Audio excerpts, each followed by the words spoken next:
देश में पहली बार ऐसे हमें प्रधानमंत्री जी मिले हैं जो ऐसे इतने नज़दीक से बैठ के हमारी भावनाओं को करना चाहते हैं।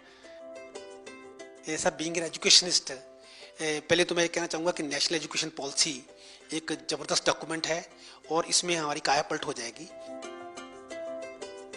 भाषा हमारे लिए बोझ नहीं है, भाषा हमारी समृद्धि है जी, इसको हमने संभालना चाहिए और जहां संभाल सकते हैं संभालना चाहिए। लोगों को लगता होगा कि चुनाव तो हो गए, अभी क्यों मिल रहा है मोदी? मैं चुनाव के लिए नहीं मिलता हूँ जी, आप लोगों से मिलूंगा तो मुझे पता चलेगा भाई हाँ ये करने वाला काम है, ये होने वाला काम है, इसका कोई रास्ता निकालना चाहिए।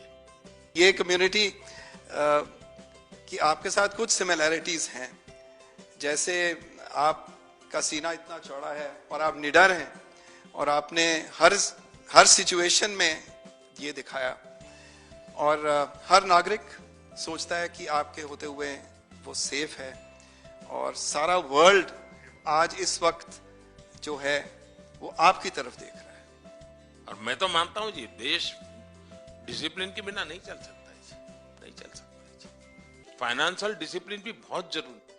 हमें विविधता तो चाहिए, विविधता को फलने फूलने के लिए अवसर चाहिए, लेकिन उसका सेंट्रल थीम जो है एकता, इतना बड़ा देश चल ही नहीं सकता है।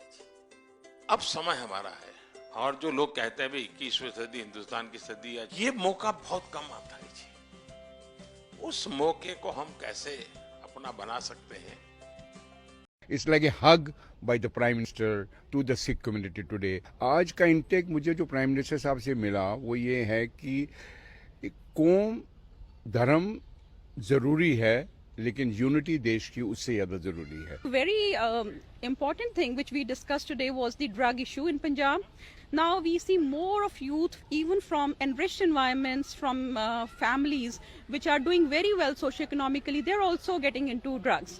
So sir was very interested in making us read more into the topic, explore more about the issue and raise concerns about such things at a larger level. जितना चिंतित और जितना concerned prime minister Shri Narendra Modi ji हैं सिख समुदाय के लिए, कम से कम मैंने भी 37 साल की सर्विस की है रिटायरमेंट से पहले, इस तरह का मुझे देखने को नहीं मिला। और मैं समझता हूं कि हर सिख को, हर पंजाबी को, हर इंडियन को उनके साथ कंधे से कंधा मिला के अपनी कम्युनिटी के लिए, अपने प्रदेश के लिए और अपने देश के लिए काम करना चाहिए। इस देश के इतिहास के अंदर ऐसा प्रधानमंत्री शायद ही मिले जो हमेशा हर समुदाय को, ये नहीं कि खाली सिख समुदाय, सारों को इकट्ठा लेके चलने की बात की जाए। और जैसे उन्होंने आज हमें खुद इनवाइट करके यहाँ पर बातें की, जिस तरीके से हमको अपने विचार बताए कि जो इस देश को इकट्ठा करने के लिए जो हमारे मनों के अंदर में थी, उसका भी बड़ी क्लैरिटी हुई। और मैं समझता हूँ कि प्रधानमंत्री जी ने जो पिछले 7 सालों में खास तौर से दिल्ली के सिखों के लिए जो SIT बना के 1984 के कातलों को अंदर किया, उसका दिल्ली के लोगों के अंदर बहुत उनका सत्कार है। आज मोदी साहब के साथ इंटरेक्शन बहुत बढ़िया रहा। एक इतने बड़े लीडर के साथ जमीनी तौर पर जुड़कर देश की छोटी छोटी समस्याओं पर डिस्कशन करना बहुत प्रभावी रहा।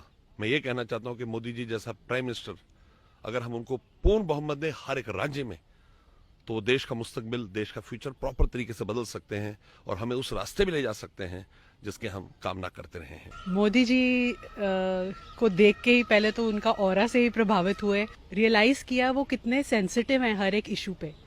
अब स्पेशली जैसे हम सिख माइनॉरिटी से हैं, फिर भी उन्हें हर एक बारीकी की चीज़ के बारे में मालूम है, पंजाबी चाहे वो लैंग्वेज क्यों ना हो। उन्होंने बताया कि जो मातृभाषा है हमारी वो कितनी इम्पोर्टेंट है। बहुत ही इतना इनफॉर्मल माहौल मैंने कभी सोचा भी नहीं था अपनी लाइफ में कि ऐसा हो सकता है।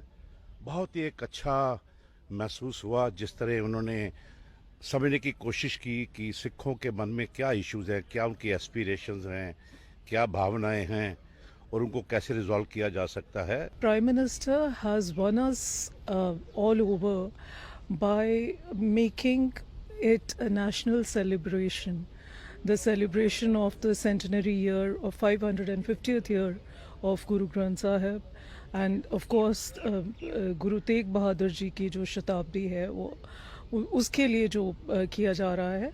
So there is a lot that for a minority community all these things go a long way and the message also transverses to the whole of the world among the Sikh diaspora sitting all over.